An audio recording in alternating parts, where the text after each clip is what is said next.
atsirado žmonės, kurie sėdėjo ant keliuko. Ir mes nukryptom. Ir mes labai ilgai atsistoti negalėjom, nes labai daug žmonių susimalė. Tu sustojai? Dar yra tas toksai šik pravažiuoja. Grįžta reišiai, atrodo, kad daktarai jau tau sako, kad tu jau nebešoksi niekada. Žmonės sugrįžta po 1,5 metų, reikdavo lakstyti koridoriaus teatro, pirmin atgalantas ir aš paimdavau juos ir atsistodavau, kaip mokėjau jau.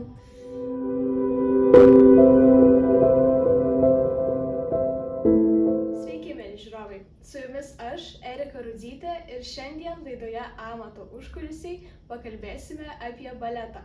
Pas mus laidoje šiandien svečiuojasi Lietuvos operos ir baleto teatro prima balerina ir šiaip moteris įkvėpimas Olga Konašenko. Sveiki. Sveiki, labai malonu. Tai susitarti su jumis dėl interviu buvo sunku, kadangi jūsų tvarkaraštis yra labai įtemptas ir galbūt vietose jūs turit labai daug veiklų. Tai norėjau paklausti, iš kur jūs gaunat tiek energijos? Nežinau, greičiausiai tai, kad aš tuom gyvenu. Man be galo patinka, kad turiu tokį gyvenimo būdą, kad kartais vos spėju kažką tai, bet tai mane truputėlį kaip ir toksai variklis savotiškas, nes aš bijau sustoti. Aš bijau to sėdėjimo, bijau tiesiog nieko neveikti, o iš tiesų gyvenimas jisai eina ir tu su juo kartu gyveni. Nebūna taip, kad jūsų, nežinau, dukra arba jūsų vyras pasako jums, nu jau Olga, jau viskas, jau reikia sustoti, čia per daug veiklų jau. Žinai, kas įdomiausia, aš turbūt sąžiningai pasakysiu, jau prieš 5 metus vyras sakė, tai gal jau užtenka šokti. Aš sakau, tuoj ir viskas. Tai jis jau juokėsi, sako, tu jau 5 metai sakai, tuoj. Vaikas pradžioje galbūt pyko, kad manęs nėra, taip, bet tuo metu tas, kai jinai gimė, pas mane prasidėjo ypač toksai procesas, kai aš nuo ryto iki vakaro būdavau teatre ir spektaklių buvo anksčiau daugiau. Tai, o dabar kažkaip tai viskas kaip ir normalizavosi, ta prasme, kad jinai turi savo veiklos, jinai dabar šiuo metu 11 klasėje yra.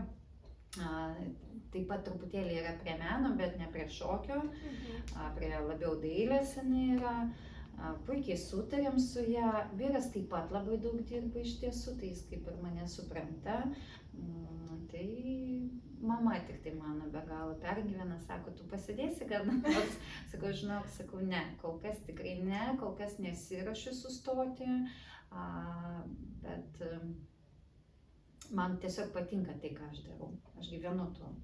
Svarbiausia yra, kai tu turi darbą, turbūt svarbiausia kiekvienam žmogui surasti tai, kuo jisai iš tikrųjų kvėpuotų. Na taip. Toks darbas, kuris būtų labai svarbus. Nors, pavyzdžiui, teatro aš negalėčiau pavadinti darbu. Teatras kažkaip man yra truputėlį, net truputėlį, teatras yra daugiau negu darbas. Nedrįšiu netgi taip turbūt sakyti, kažkaip, nežinau, tai toks gyvenimas, kuris šalia manęs, gyvenimas, kuris su manim, tai mano meilė yra. O kiti dalykai jo, galbūt aš jau priskirstyčiau tokie kaip ir projektai, kažkas tai išvažiavimai, kiek studija, kiek akademija, daugiau darbas yra. Nors tas darbas labai man patinka. Nenorėčiau, kad dabar kažkas taip pasikeistų. O noriu paklausti jūsų, kaip jūs apibūdintumėt kaip įžymi Lietuvos baleto šokėja prima balerina, kaip jūs apibūdintumėt šitą žodį baletas? Kas jums yra baletas? Man tai gyvenimo būdas, bet kokiu atveju. Tai tiesiog neatsiejama tokia dalis, kuri, kaip ir sakiau, turi būti šalia manęs. Ir netgi kai jau nustosiu šokti, kai jau nebešoksiu, jis vis tiek bus šalia manęs. Tai prasme, kad mes, man atrodo, antiek surišti, kartu esame, bet kokiu atveju aš vaikščiosiu į teatrą, bet kokiu atveju aš stebėsiu spektaklius. Gyvensiu tuom, kad labai daug kolegų pažįstu, jaunesnių. Gyvensiu jais, kad jie išeina dar džiaugsis už juos, kad jie šoka sceną. Kažkaip tai taip. Baletas tai yra daug daugiau negu baletas. O kaip manot, kas yra svarbiausia balerinos profesijoje? Norint būti balerina, tu turi turėti nuo pat vaikystės, atėjus į baleto mokyklą, nevaikišką charakterį, norą ir meilę šitai profesijai.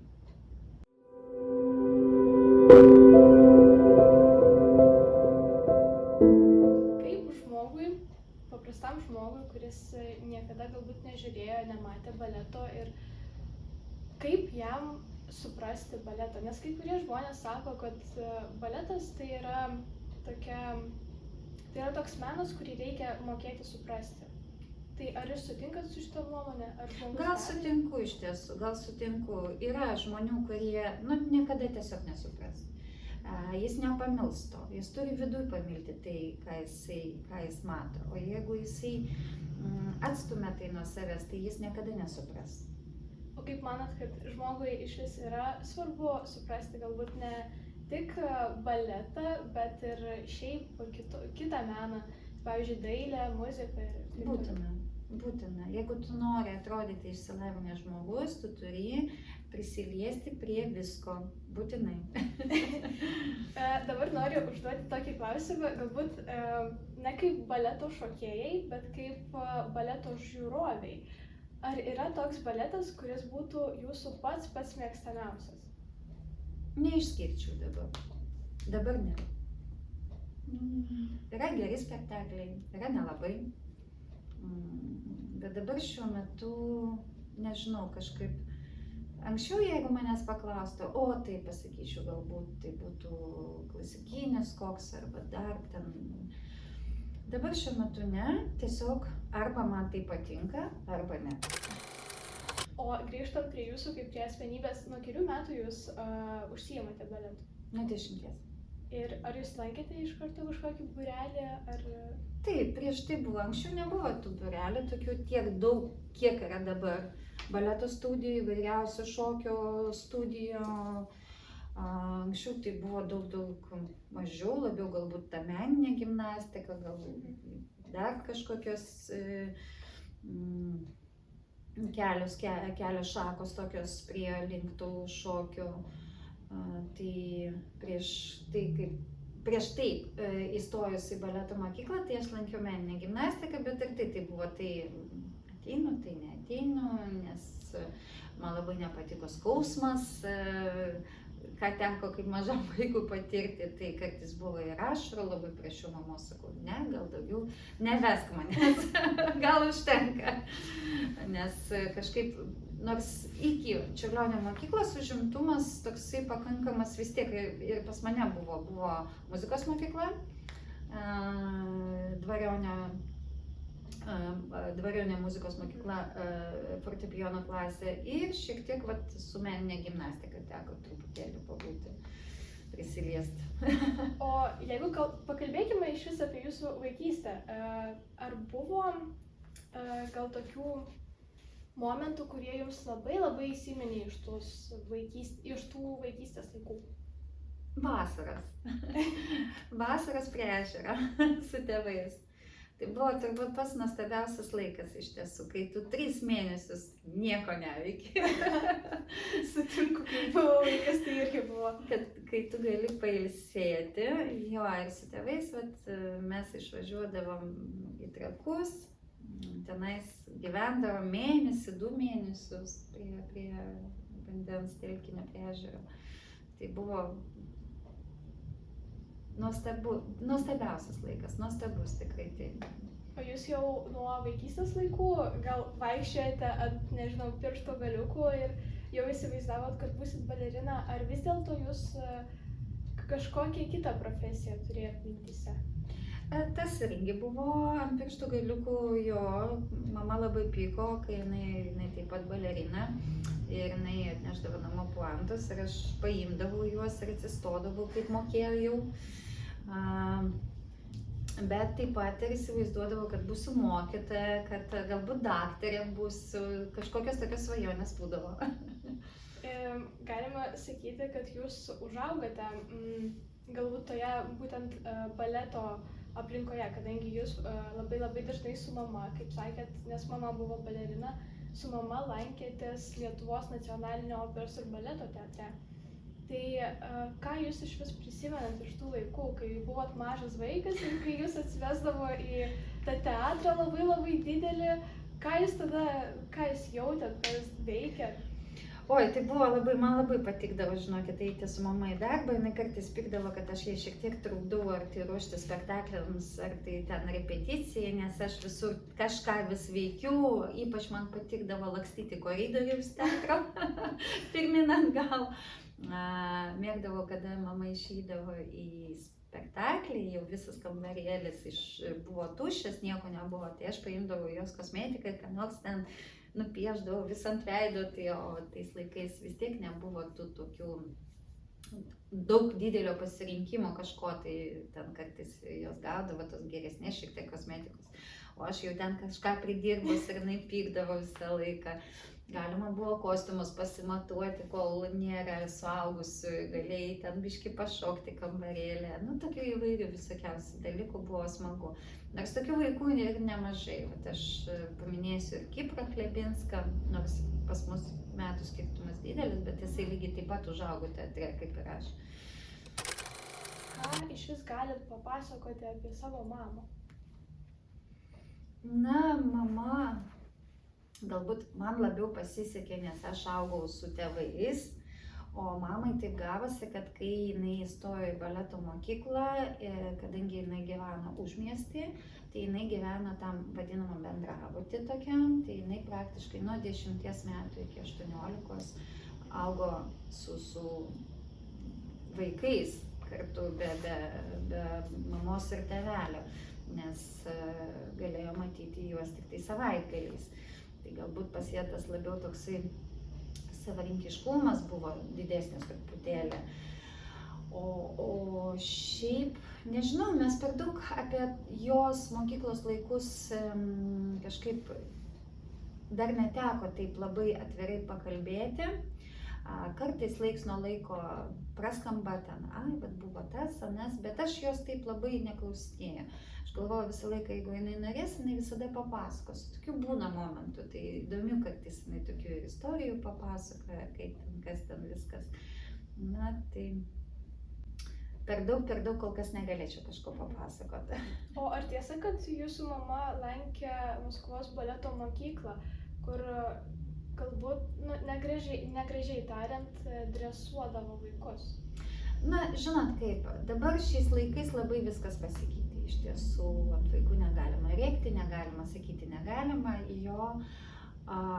tais laikais galbūt čia visur būdavo, ne tik tenais, bet ir čia, su reikalavimu kažkokiu, tu galbūt ir neištrauksi ir nepasieks tas vaikas nieko.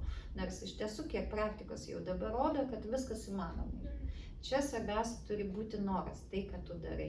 Tarp kitko, visai ne per seniausiai netyčia YouTube ieškojau tokios vienos video medžiagos ir yra labai viena rusų mokytoja, tokia, nesakysiu jos pavardės, be galo griežtumas. Aš nežinau, čia, suprantat, čia toksai, bet aš galvoju dabar netgi man, nors vis tiek aš gimusi 78 metais, aš daug ko mačiusi lygiai taip pat, ta prasme, kad netgi aš dabar žiūriu tą video medžiagą, galvoju, tą žmogų filmuoja, o jinai taip, ta prasme, ant tų vaikų, suprantat, galvoja, ne, tas irgi yra, tas nėra gerai, aš manau. Buvo, pamenu, toks filmas, Didysis, kurie turbūt, man atrodo, kad visi matė, nes mes dar mokyklo laikais pasižiūrėdavom tą filmą, tai ten irgi buvo parodyta, net nežinau, ar per mažai, ar per daug buvo parodyta tai, kad iš tikrųjų jau tada buvo ta labai žiaurios repeticijos, labai tas žiaurumas jautėsi net per filmą. Tai galbūt realybėj tai buvo net baisiau. Aš manau, kad tada tais laikais tas buvo normalu, tai buvo labai priimtina. Tai, kas mums dabar atrodo labai baisu iš tiesų. Taigi jeigu kažkas tai būtų negerai, nepatiktų, tas vaikas išeitų, nu, o jisai vis tiek likdavo, ne? Tai reiškia, tas toksai muštra, ta vadinama, jinai patikdavo. Nu, aš taip galvoju. Čia buvo normalu, tiesiog, nu, Čia irgi, čia čia priklauso. savotiškai jo, galbūt tas anksčiau tas ir auklėjimas, bendravimas truputėlį, ne, bendravo visi gražiai, aš nieko nesakau, bet truputėlį buvo kitaip. Dabar mes, kai vat, šiais laikais iš šalies tai žiūrim, o Dieve, tu galvoji, nu kaip čia taip, nu taip negalima dabar, nu taip, negalima. Bet ir dabar viskas pasikeitė, bet aš, pavyzdžiui, savo netgi studijai matau. Ateina 15 vaikų pas tave, ne, bet vienoje vietoje yra. Vienas laksto, kitas kažką tai daro, nu tu vis tiek, visą tai gražiai, bandai, bet būna, kad ir nesupranta, būna kartais tu pakeli tą balsą, bet tuo pačiu tu iš karto, bet tas balso pakelimas, jisai neturi sukelti pas vaiką kažkokių tai psichologinių tokių negerų momentų, aš manau. Nes aš kažkada klausiu, sakau, taigi aš va čia kartais taip, nu, pakeliu balsą, sako, bet jūs gera, sako, mes jūs mylim labai. Bet aš labai stengiuosi save kontroliuoti, ta prasme, kad su vaikais, nu, ta prasme, taip būna kartais, kai man reikia rezultatų tam tikro šiandieną greitai, va dabar, ir aš noriu tai padaryti dabar, nes laiko kaip ir pritrūksta šiek tiek, tai aš kartais balsą pakeliu, bet tai nėra tas galbūt kartais ar pastumimas, ar sudavimas vaikui. Duok Dieve, niekada gyvenime aš taip nepadarysiu, nu, tai prasme, kad... Koks baletas iš vis yra jūsų pats pirmas matytas baletas? Giselle. Aš prisimenu iš vaikystės Giselle. Labai jautrus spektaklis. Taip, žinokit, aš net va dabar man taip, aš taip pasakiau Giselle ir aš pamačiau, kad aš buvau užkulisiuose, vyko spektaklis ir va man iki šiol diagonalė, stovi balerinos, baltom suknelėm, balti vainikėliai, tas apšvietimas visas, tai kažkas tai užburiančiai iš tiesų. Tai buvo va man tada, bet iki šiol aš matau tą vaizdą kaip nuotrauką, va, kad man duotų ją dabar kažkas tai. Bet iš tikrųjų ir daug kam būtent Giselle yra vienas iš tokių jautriausių baletų, nes labai paveikia ir šviesos, ir muzika, ir būtent kai išeina visos balerinos išsveikiausios, tai jo, labai paveikia jausmas. O šiaip, kai jūs įstojat į Čiurlionio meno mokyklą, ar buvo, nes vis tiek tos repeticijos jos yra labai įtemptos, jos yra sunkios ir balerinos darbas iš vis yra sunkus. Ar buvo taip, kad jūs kažkada susimąstėt, kad galbūt balerinos karjera, profesija nėra jums? Buvo sunku pirmus metus turbūt, kai tu vaikas ateini ir staiga tavo užimtumas nuo 8 ryto iki 8 vakaro. Aišku, visą tai palaipsniui, ne iš karto, ne. Bet iki tam tikras klasės, galbūt iki 4, buvo sunkus momentas, ypač žiemos metu buvo sudėtinga, nežinau, ir tamsumas, ir labai greitai temsta, galbūt tas dar buvo tokių momentų, kad tiesiog nesuvokimas, nesupratimas tai, ką tu darai.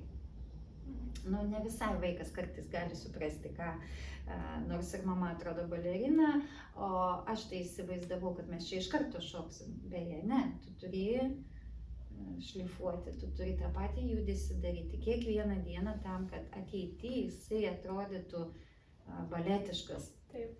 Tai buvo tokių vaikystėje momentų, bet kažkaip tai augant, pradedi suprasti, pradedi suvokti, kas tai bus, kas vis labiau įtraukia tave tas visas dalykas. Jūsų tas keliukas irgi buvo toks, kad jūs baigėt Čiurlionio meno mokyklą ir po to, kaip jisai atrodė, kaip jūs atsidūrėte teatre po to ant scenos ir tapot prima balerina? Labai galbūt taip viskas ir ne visai greitai, kartais visą tai vyko, nes palaipsniui viskas ėjo. Aš atėjau į teatrą, Mūsų baigė 12 mergaičių, priėmė 6. Tame tarpe buvo ir Nelė Belekaitė, čia mano klasiokė. Kiekvienos, aišku, gyvenimas susiklosti įvairiai, visai, kažkas tai išvažiavo, kažkas tai grįžo paskui, bet jau pirmais metais aš turėjau sezono gale, turėjau pirmą savo pagrindinį tokį jau pilnavertišką tą spektaklį. Mes kartu su Nerijum Juška išėjom poroje, tai buvo spektaklis Raimonda. Tada va taip po truputėlį ėjo, bet ne taip greitai, kaip norėtųsi. Nors po 4 metų aš jau šokau Gulbių ežerą. Tai buvo labai iš tiesų tai labai sudėtingas spektaklis, kaip balerinai, tai vienas iš sudėtingesnių tokių galbūt spektaklių. Tada jau gimė vaikas pas mane, bet labai ilgai aš nesėdėjau dekrete, aš pakankamai greitai išėjau ir va tada pradėjo eiti į viršų, augti vis labiau, daugiau. Nors balerinos profesija tai yra jaunų žmonių, nes kiekvienais metais ateina jaunos, talentingos balerinos ir tavo tas laikas iš tiesų yra, tu net nepastebi, kaip jisai prabėga. O 35 metų aš jau buvau prašokusi praktiškai visą spektaklio repertuarą.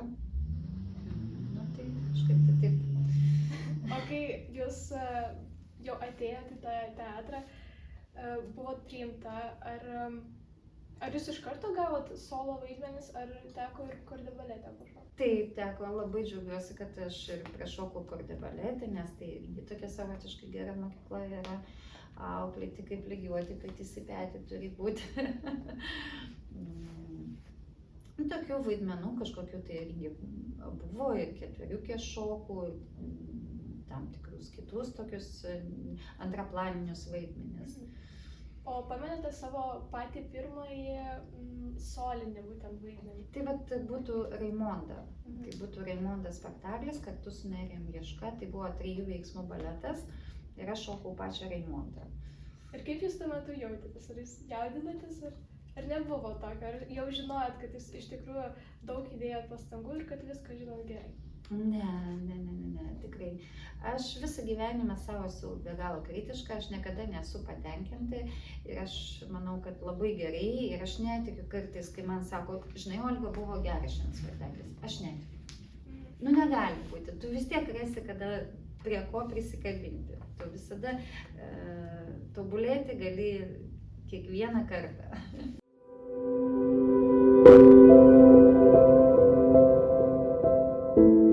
O jūsų negąsdina prima balerinos vaidmuo? Juk tai išvis tas, kad jūs esat prima balerina, tai yra labai atsakingas darbas. Taip. Jūsų negąsdina? Nežinau, ką atsakyti, žinau, pirmą kartą klausimą. Tikrai nežinau, ką atsakyti. Žinai, kaip prima balerina, jinai lieka visą gyvenimą, prima balerina. Tai yra atsakinga, bet tuo pačiu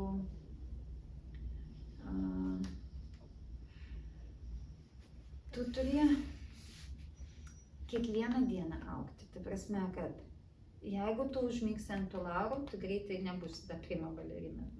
Tiesiog turi auklėti labai save visą laiką.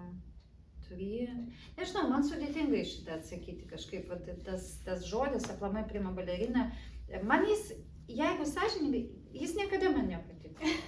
Jis kažkokį turi tokį, nežinau, etualį, baletą, etualį ir tai gražiau skamba. Kad išskiria tą? Nežinau, jo, kažkaip tai, taip, čia tokia kaip ir pagarba tau už tai, jūs visos prima balerina. Jau kalbant apie jūsų vaidmenis, kokie buvo jūsų patys mėgstamiausi vaidmenis ir tokie, kurie galbūt pakeitė jūs kaip asmenybę, tarkim? Žinai, kaip jo, na, negali sakyti, kad šitas spektaklis mano pats mėgstamiausias. Nes yra tas dalykas, kad tu, kai šoki spektaklį, jis jau yra tavo mėgstamiausias. Nu, ta prasme, kad tau jis patinka, kad tu šoki jame, kad tu gyveni, išgyveni jį. Ta prasme, nes tu kiekvieną kartą pragyveni kažkokią tai istoriją. Jeigu tau jis nepatinka, tu jo nešoksi. Tu tiesiog paprašysi, galit manęs šitam spektaklį neužimti, nereikia, čia ne mano yra. Nu, ta prasme, yra va tokie dalykai.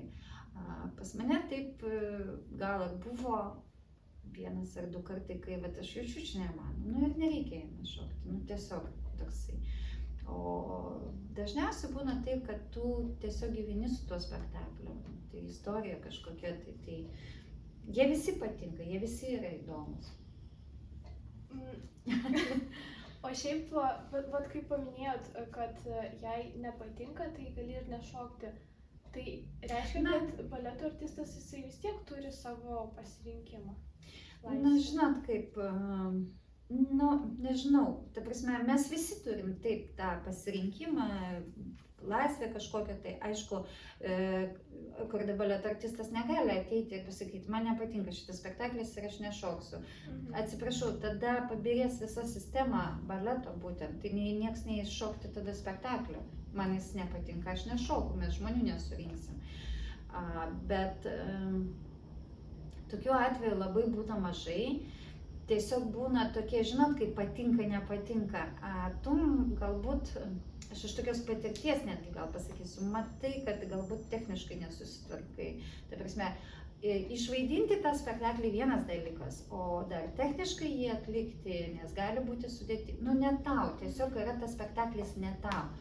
Na, bet jeigu gaunasi taip, tu šoki, nu, bet tu supranti, kad čia vis nuo to blogesnis spektaklis, tai geriau jau tada su vadovu pakalbėti apie tai, tai iš tiesų yra mano spektaklis.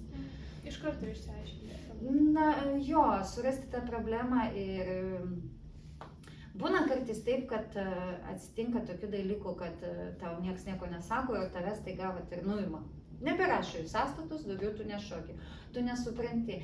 Kartais kalbėtis reikia visada, visada kalbėtis reikia. Tai iš tikrųjų, nu... Tai yra svarbu, bet aš kalbu va čia dabar daugiau labiau iš tos vedančiųjų galbūt artistų pusės. Suprantat, kaip, nu, kur baletas galbūt, aš nenoriu išskirti nieko, jokių būdų ne, bet tiesiog yra tie ir masiniai šokiai, yra kur ten solistai šoka. Kalbėtis reikia visada ir aš manau, kad taip šiais laikais to nereikia bijoti, nes jau praėjo tie laikai, kai tu kažko tai bijai. Ta prasme, tas tarp žmonių, nu, suprantat, kartais atrodo, galbūt jie manęs nemyli, ar ten kažkas, tai kodėl jie tai būna ir taip, kad tu negali nueiti paklausti. Bet tam yra vadovas, nu, jis turi matyti kartais tam tikrus dalykus. Nežinau. Jūs turit labai daug patirties. Ar, vat, kai išeinat į scenos, ar vis dar lieka tas jaudulys, ar jau jisai yra mažesnis ir tai yra labiau pripratimo dalykas? Ne, visada yra jaudulys, žinokit, visada. Tu jaudinėsi, tu pergyveni, kaip pasiseks, kaip tas išeis, gausis, nesigaus. Dar neturėjau tokio momento, kad būtų taip, Ne, yra, va čia tas dirba visas dalykas viduj. Supratau. Ir ypač jeigu ilgą laiką neini į sceną, tai čia iš viso būna kartais taip, oi.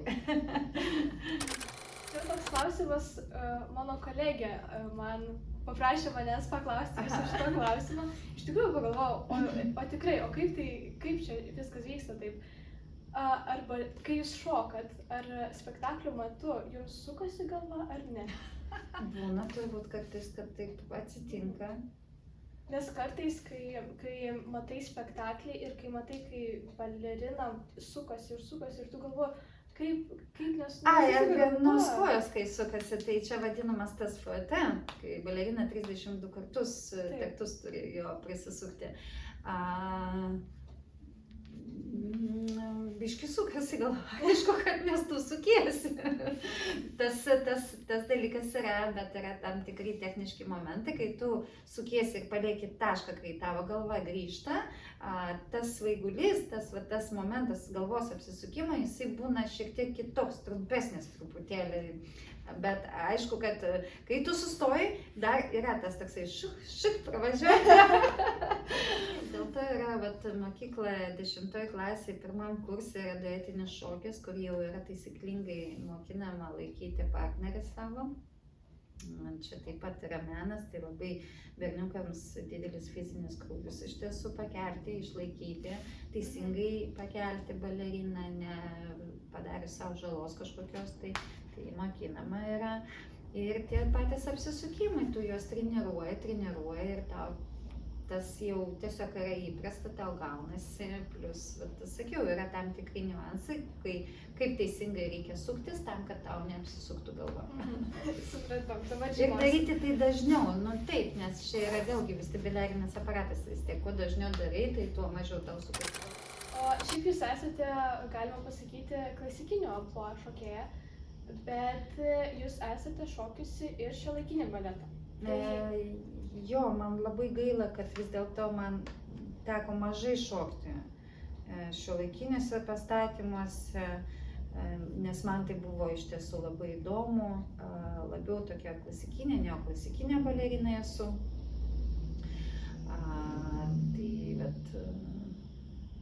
Ar galėtumėt išskirti, koks baletas, koks žanras, jeigu galima taip pavadinti, koks yra jūsų mėgstamiausias, ar klasikinis baletas, ar šiuolaikinis? Svarbiausia, kad spektaklis būtų įdomus. Gerai. Svarbiausia, kad būtų spektaklis įdomus. Ir ypač jeigu tu dar ten esi užimtas, kad tau tai patiktų.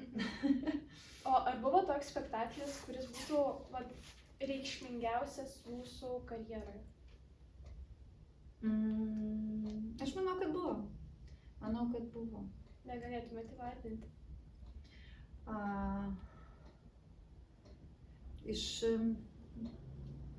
Galėčiau, bet turbūt nelabai noriu. Ar jums yra taip, kad jūs ilgitės kai kurių vaidmenų? Be abejo. O kokie tai yra vaidmenys? Taip pat tas galbūt ir klasikiniai vaidmenys, bet aš vėlgi sakau, vis tiek. Baletas vis dėlto yra jaunųjų šokėjų menas. Ir ateina tas laikas, kai tu turi suprasti tai, kad tiesiog negerai atrodysi jau tuose spektakliuose. Nereikia to daryti. Geriau šokti tai, kad jeigu dar šokti tai pagal savo jau dabartinės galimybės. Nes kūnas nejaunėja. Jisai su metais vis tiek vis darosi, galbūt kartais duoda tos pačios ir traumos apie save žinoti. Ta prasme, kad ilgai vėlgi šokti tokių artistų, kurie šoka labai ilgai, tikrai yra mažai, nedaug. Tu antiek turi arba mylėti, arba būti vis dėlto tų metų geros sveikatos. Už ką, tarp kitko, dėkinga labai savo teatrui, nors man pradžioje buvo galbūt sudėtinga suprasti, kodėl aš vis mažiau šoku, bet dabar aš suprantu. Jie saugo mane, jie mane myli ir aš juos labai myliu už tai. Ne, čia sąžiningai žinokit, nes vis tiek jau tokio krūvio, kaip buvo anksčiau, aš negaliu turėti, nes vis tiek yra tam tikri dalykai, galų gale tas kūnas, sakau, jisai nėra jaunas. O tiek, kiek aš dabar turiu, tai aš šoku be vaistų nuo skausmo. Ir vakar mes tarp kitko su viena choreografė apie tai kalbėjom, sako, Olga, tu negeri vaistų? Sakau, kokie 5 metai. Aš 40, nustojau gerti visus vaistus nuo skausmo, nes vis tiek tos problemos su kojom būna. Taip, kartais atsitinka tas momentas, bet aš nežinau, kodėl tai būna, staiga tau ten kažkas patinsta. Ir jeigu aš jau matau, kad tepaliukų gydymas nelabai tau padeda, aš kreipiuosi į daktarę ir mes jau tada sprendžiam, ką aš galėčiau daryti, kad apmažinti tą visą uždegimą. Tai mes randam tam tikrų būdų, vat puikiai nuostabi daktarė Čikolienė yra, kuri globoja mūsų artistus. Labai jums ačiū, daktarė, jo, iš tiesų jinai padeda labai mums, taip kad svarbiausia jau apskaičiuoti tą savo krūvį. Nors, nežinau, aš, vat, kaip sakiau, galbūt prieš tai mes su vyru vis kalbame, tu jau sako, Olga, 5 metai, kai tu ruošiesi išeiti, bet vis niekaip jo nesigavo. Tai reiškia, kad labai mylit savo profesiją. Tai taip, taip, tikrai taip. Tai yra iš tikrųjų gerai, tai nėra blogai, kai žmogus. Blogai yra, kai žmogus turbūt neturi tos tokio savyje, širdyje tokio... Nors vėlgi, vat matot, čia dalinasi tam tikrus dalykus. Kai kurie išeina, vat jau mato viskas, geriau išeiti ant to savo piko, kada tu vat esi dar tokiam, vat 40 ir viskas, tu išėjai, arba 38, kaip jau skaitosi, kada jau senas artistas, baleto artistas 38 metų Čia yra. tokia riba, kai jau turi... Jo, tu turi pasitraukti iš tiesų. Bet mano atveju gavosi toks dalykas, kad aš truputėlį ilgiau šoku, tas truputėlį jau netgi labai ilgai šoku. Bet kai kūnas leidžia dar tam tikrus dalykus šokti, nes jau ta prasme, kad klasiką aš jau tikrai neįčiau šokti. Nes tai labai reikia sveikatos turėti, didelę sveikatą turėti, kad šokti klasikinius kažkokius pilnavertiškus spektaklius. O dar yra tam tikrų spektaklių, kurie dar aš galiu išeiti ir juose būti, tai labai džiaugiuosi. O šiaip baletas yra tokia profesija, kuri galbūt turi paveikti jausmus žmogaus, nes ji paliečia tokias pačias jautriausias žmogaus širdies vietas. Ar jums tai persiduoda, kad paliečiamas yra tos labai jautrios vietos? Taip, be abejo. Per tą kūno judesį taip, tai eina iki čia ir man, aš kartais irgi taip galvoju, Dieve, net šiurpuliukai atrodo prabėga. Labai daug dalykų yra surišti kartu ir tos pačios šviesos, ir muzika veikia žmogų, ir kūno kalba veikia žmogų, ta prasme, kad... Tai turbūt ir yra baleto tokia ypatybė, kad viskas kartu, kai yra viskas kartu supinta, tai labai padaro tokį vaizdą. Žinau, kad turite dukrelę, Ameliją. Norėjau paklausti, ar šiaip jau minėjote, kad Amelija eina šiek tiek į meno labiau sferą, bet turbūt dailės. Tai kaip taip išėjo, kad jinai gal nenorėjo pati pratęsti tos balerinų dinastijos? Nežinau, dabar aš kažkaip per daug nesigilinu į tą dalyką, žinokit, jo, yra taip, kaip yra, aš labai džiaugiuosi už ją, daug dievė, kad pas ją gyvenime viskas būtų tik tai gerai. Ne taip pat, kai buvo maža, šiek tiek lankė gimnastikos, ateidavo čia irgi pas mane į studiją, bet jinai pati pasakė, sako, čia ne mano. Aš nenoriu, kad man skaudėtų kojytės kaip tau. Bet šiaip, jai patinka tai, ką aš darau. Kartais klausia, tu dar šoki? Sakau, šoku. Sako, tai šok dar. Jeigu gali, sako, tai šok. Tai sakau, kažkaip tai per daug gilintis tą visą dalyką nenoriu, džiaugiuosi taip, kaip pas ją yra, kaip viskas eina, kaip viskas auga, tai viskas puiku. Ar lengva suderinti motinystę ir tą būtent baletą profesiją? Na, vis dėlto galima, bet kokiu atveju galima, nėra dalykų neįmanomų, bet turi būti vis tiek pagalba iš šalies, bet kokiu atveju. Turi kažkas padėti, arba mama, arba vyras, arba, ta prasme, šeima turi būti šalia visada. Ir palaikyti, ir psichologiškai palaikyti, nes būna sunkių visokiausių momentų gyvenime. Plus tie vakariniai spektakliai, reiškia, tu negali, o vaikas serga, pavyzdžiui. Ta prasme, tu turi iš šalies kažką turėti, kuo gali pasitikėti, kuo gali būti vaikas, ta prasme, kad viską galima bus suderinti. Bet dažniausiai yra taip, kad jau kai balerina tampa mama, tai jai tampa šeima galbūt pirmoji vietoj. Žinot kaip, šeima visada bus pirmoje vietoje, tai svarbiausias dalykas, tu negali, tu nebent vienišas, kai nieko neturi ir tu žinai tikrai, bet tu būsi su baletu visą gyvenimą, tai čia vėlgi kitas dalykas, bet šeima visada bus pirmoje vietoje, visada.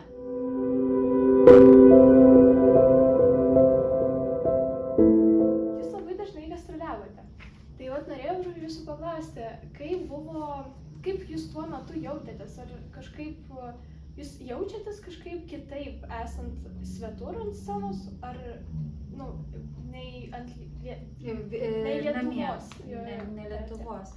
Aš žinote, būna įvairiai galbūt, nes tų išvykų į užsienį buvo visokiausių, nes būdavo kartais kai tu važiuoji, tu žinai puikiai, kad tu šoksi, būdavo taip, kad tu važiuoji ir tau reikia greitai išmokti tekstą ir tu turi, tai va tada galbūt tas jaudulis šiek tiek toksai yra didesnis, bet šiaip, negalėčiau turbūt išskirti labai kažkokią tai, bet šita scena yra kitų dalykų truputėlį, nes būna kietos scenos, būna kietos grindys. Būna nepatogios scenos šiek tiek, tai va tu turi adaptuotis, tu turi prisitaikyti, tai va tokių galbūt momentų yra visokiausių. Bet žiūrovai patys nesikeičia kaip svetur ir kaip Lietuvoje? Ne, galbūt plojimai labai skirtingi, jos skirsi nuo šalies. Kažkas tai trypčioja, kažkas tai labai ploja, kažkur tai labiau sulaikyti galbūt yra. Kokie iš vis būna išbandymai, norint tapti baleto artistu? Išbandymai?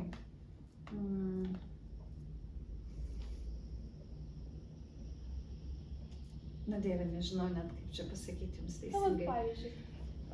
Galbūt, kai tu esi jaunas, tau duoda vaidmenį ir tu turi tą pagrindinį vaidmenį sušokti. Ir pat mato, žiūri, ar tau pasiseks ar ne. Nes kiekvienas artistas jaunas nori būti gerų šokėjų, nori šokti pagrindinius vaidmenis. Būna taip, kad nesusitvarko, techniškai nesusitvarko, tai atsiprašau, dėja, būna dėja. Plus galbūt tie išbandymai tos pačios konkurencijos. Taip pat konkurencija yra, tai prasme, stiklų niekas į puantus nededa, bet... Lietuvoje ar... Aš kalbu apie Lietuvą, jo, aš nežinau kaip kažkur tai svetur kitur, bet konkurencija aišku, kad yra. Tu turi taip pat mokėti. Tai kaip tik ir norėjau jūsų paklausti, ar ta iš vis konkurencija jinai egzistuoja tokia, Bet man atrodo, žinau, visur konkurencija yra. Bet kokią profesiją tu paimk, vis tiek bus jinai, ir tai yra normalu, nes kitaip žmonės netobulės, man atrodo. Gerai, kai yra sveika konkurencija. Jo, tai jo, aš apie tai šneku. O baleto profesijoje yra toks žodis kaip draugystė. Ar galima ten draugauti, ar yra tik konkurencija, ar nėra tokio kaip... Čia, žinai, draugystė, tu gerai čia pasakei.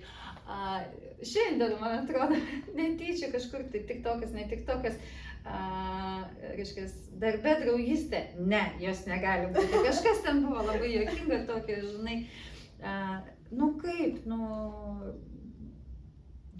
yra, mes bendraujam, mes draugaujam, būna pasipykstam, nes mes vis tiek gyvenam kiek metų kartu, 20 metų visi kartu esam. Tie patys žmonės. Taip, galbūt šiek tiek dabar keičiasi, nes daugiau užsieniečių atvažiuoja, ta trupė tokia ne visai, jinai yra tokia maišyta truputėlį, yra įvairių tautų yra pas mus žmonių, bet vis tiek mes stengiamės palaikyti, jeigu sunku yra kažkokie sunkus momentai, nesusiję netgi su baletu gyvenime, visada tau padės kolegos, ta prasme, kad gyvename kaip šeimoje, ir barniam būna, ir meilė būna. Tai va čia turbūt žiūrovams bus toks keistas dalykas, nes mes esam įpratę filmuose matyti tą labai žiaurią baleto profesiją, kad ten, kaip jūs sakėt, ir stiklas į puantus yra kišamas, ir nežinau, kažkokios adatos į kostiumus, tai Tai jo. Tai yra labai džiugu, kad bent jau Lietuvoje mes Ne, tokių dalykų mes neturim. Tikrai ačiū Dievui, ne. sveiką konkurenciją. Sveiką konkurenciją turim. Ar visi turi laikytis kažkokios dietos? Taip. Aišku, kad taip. Nu, tos netgi vyras, suprantas, supila. Vien kostiumas koks yra, ne? Ta prasme, taip, nu, neimam šiuolaikinių spektaklių, kur galbūt ir tai, kad šiuolaikinėse spektakliuose apranga būna tokia, kad tu turi geroj formą būti. Tai aišku, kad šiek tiek paaugęs pilvukas arba šonai scenoje visą tai matosi. Suprantate, vis tiek estetika kažkokia tai turi būti. Ir tai yra labai svarbu. Man asmeniškai patinka irgi matyti estetiką, matyti grožį. Vis dėlto tai baletas yra truputėlį, nu, mano akim, turi būti gražu. Nesvarbu, šiuolaikinis šokis tai ar ne? Estetiškai. Estetiškai gražus turi būti. O jeigu kalbėkime apie, pavyzdžiui, traumas patiriamas, tai ar būna iš vis taip, kad balete būna kažkokių ten, nežinau, labai Rimtų traumų? Būna ir žmonės didelė jiems pagarba, kai jie sugeba sugrįžti atgal po ilgo laiko, kai lūžta kojos, plyšta raiščiai, atrodo, kad daktarai jau tau sako, kad tu jau nebešoksi niekada. Ir žmonės sugrįžta po 1,5 metų, po 2 metų, ir jie vėl scenoje ir šoka sunkius spektaklius, tai didžiulė jiems pagarba už tą visą kantrybę ir už tą, kad jie sugeba pereiti tą sudėtingą momentą, nes iš tiesų būna labai sunku. Sakau, mes visi žinom, kad mūsų karjera trumpa ir tie metai, kuriuos tu sėdi namie ir nieko neveiki, nieko nešoki, nu ta prasme, kad tai labai jautrus momentas iš tiesų yra, labai jautrus momentas ir sakau, didžiulė pagarba, kai išeina, kai vėl šoka. Bet vis tiek būna tokių atvejų, kai po traumos žmogus nesugrįžta ir arba sugrįžta, bet vis tiek tai paveikia jo tolimesnę karjerą. Būna, kad ir nusprendžia ir išeiti vis dėlto, nes, nu, vėlgi, sveikata, nu, taip pat yra svarbu. Tu šoki, tu turi gerti vaistus, vėlgi, kenkia tie vaistai kitiems dalykams. Tu vis tiek jauti tą skausmą, tai galbūt vis dėlto turi susitaikyti su tą mintim, kad aš galbūt kažką jau veiksiu kito, negu, bet žiūrėkit, ir atranda save, ir dantistai, daktarais tampa, ir dar kažkokią kitą profesiją, suprantat. Kalbant apie jūs, ar jūs turėjot kažkokių traumų, gal ne tokių traumų rimtų, bet šiaip su sveikata kažkokių problemų? Ne, gal tokių labai jau ten sudėtingų, ne, čia buvo tik tai kažkokios ten ataugėlės reikėjo operacija, vėlgi ataugėlės. Tu vis tiek turi praeiti reabilitaciją, tu turi iškrinti su tom operacijom vėlgi 1,5 metų, nes tu ne iš karto gali šokti po 3 mėnesių, gali po truputėlį didinti tą krūvį, nors mano atveju buvo taip, kad aš išėjau šokti po operacijos praėjus tik tai 1,5 mėnesį ir atsistojant po anto, už ką save labai stipriai varau, todėl kad neišgydžius iki galo kojas su vaistais. Eiti šokti, jeigu manęs paklaustų, ar tu norėtum pakartoti tą patį, jokių būdų nedaryčiau taip niekada gyvenime. Nes tai yra tavo duona, tai yra tavo duona, nu, tu turi mylėti, vis dėlto nežinau kodėl. Man sakė, sako, ką tu darai, kodėl tu, nu, nes taip šokt norėjau, jūs net neįsivaizduojat, kaip šokt norėjau. Labai mylit savo profesiją. Nu, matyt, čia tik tai aš taip galiu. Šiuo metu esame jūsų Olgos Konašenko baleto studijoje, tai norėjau paklausti, kiek metų jį veikia? Nuo 2015 metų. Tada aš pirmą kartą nusprendžiau, kad viskas, aš jau daugiau nebešoksiu. Tai buvo toks, turbūt, nežinau, įsimintinas dalykas, kai Be galo. Mano vyras mane pasitiko iš gastrolių, mes buvom Kinijoje, beros jo atvykom, sako, Olga, žinok, vat, reikia daryti savo, sakau, nes ir aš jau galvoju, kad gal užtenka man šokti viskas. Ir čia šitoje salėje buvo jo barmeno akademija, kitoje salėje mano salė, tai ta kita salė yra. Kartu mes čia prabuvom 6 metus. dabar Arnoldas persikėlė į kitą vietą, o aš šiuo metu turiu dvi salytes. Tai vat kiekvienais metais vis sakau, kad na, bet sugebu suderinti ir ačiū Dievui, kad viskas man taip pavyksta ir man tai patinka. Dėl to pradžioje ir pasakiau, kad esate moteris įkvėpimas. Nes kai pasidomėjau jūsų veiklom, tai buvau šiek tiek galima taip pasakyti šokiruota, nes net aš, esant jaunas žmogus, man jau galvos skauda, kad suderint darbą, studijas, kitas veiklas, tai jo, tai man buvo wow. Ne, žinai, man kartais būna taip, kad dabar aš jau sekmadienį, jeigu nėra spektaklių, jeigu nėra kažkokių tai su kitais teatrais darbo, tai sekmadienį jau stengiuosi taip, reikia pailsėti, nes pirmadienis pas mane yra, pirmadienis oficialiai baleto artisto išeiginė yra. Mes ilsimės pirmadieniais. Tai aš jau leidžiu taip pamiegot, nes pirmadienį yra studija, yra studentai dar. Tai vėlgi to pirmadienio kaip ir neturiu, tai aš jau stengiuosi turėti tuos sekmadienius, nes kartais būna, aš ir pirmadienį atsisėdu namie ant laiptų pas save, būtent tokia, aš galiu. Aš noriu, ir čia buvo vieną kartą, ateinam mes čia kartu su kolegė, aš nuomoju šitą salytę, jau 7:30 vakaro, sėdžiu ant kėdės, susimerkus ir neprieina, sako, viskas tau gerai, sakau, jo. Aš biškį pavargau. Na ką, praeina pusvalandis, tu vėl atsigauni ir viskas gerai.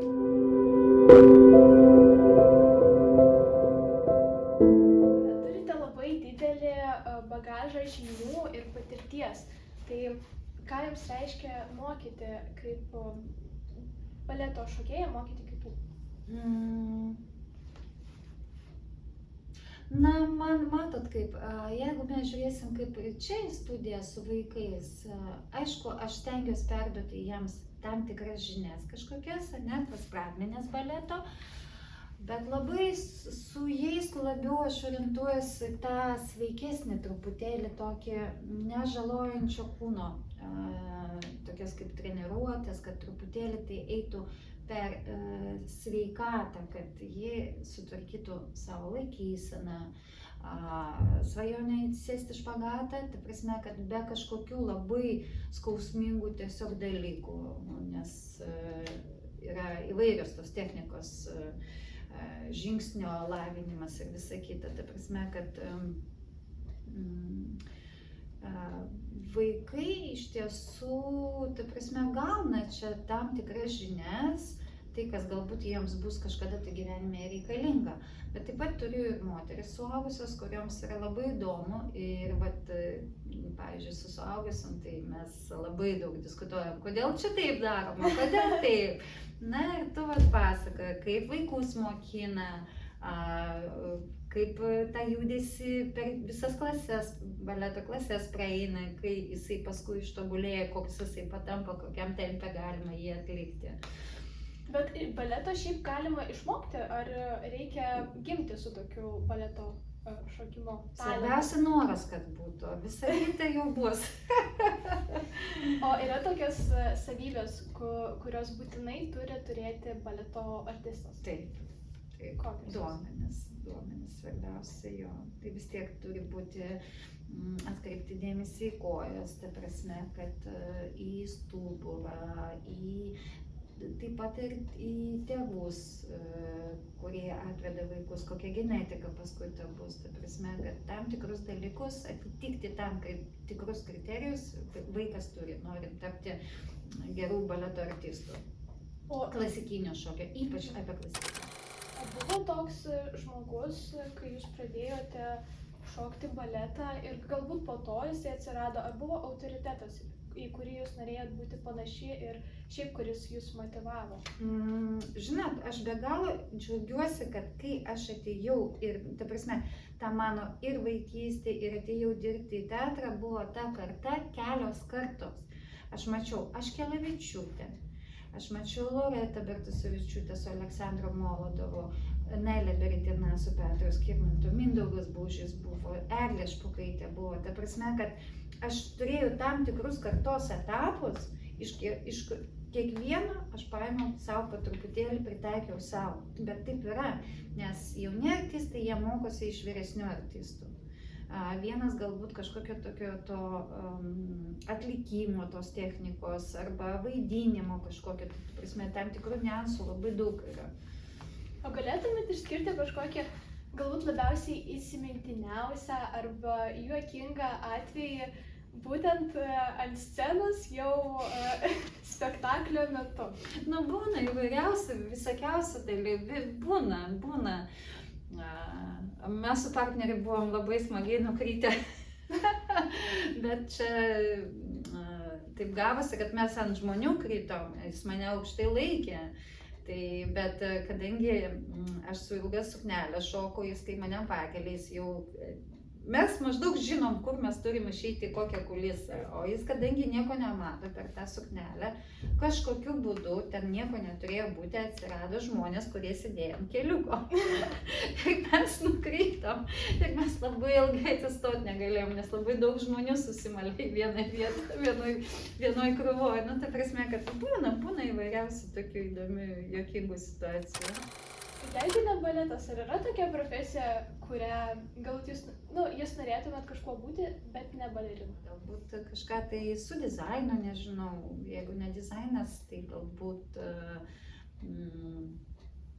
bet vis tiek prie meno norėčiau būti, labiau prie meno kažkokio tai. Supratau, Muzikantė galbūt norėčiau, nežinau. Tai vis tiek į tą menišką pasaulį. Kas jums patinka balerinos profesijoje?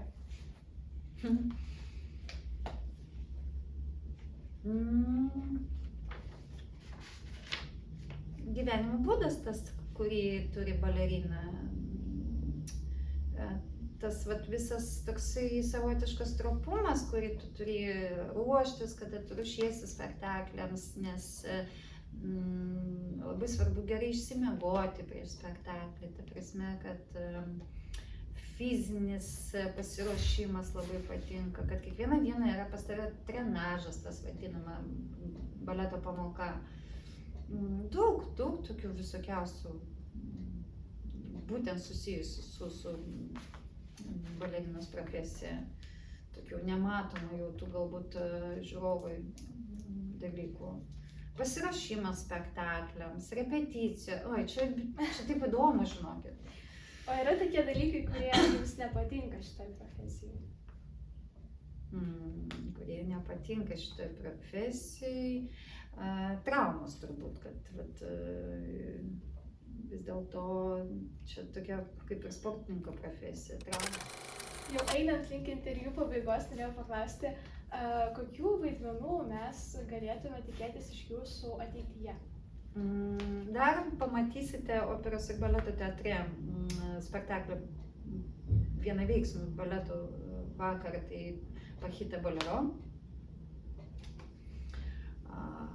Barbora Radvilaitė, Bonos vaidmenį, Andželikos Cholinos teatre šokau spektaklį jaunystė.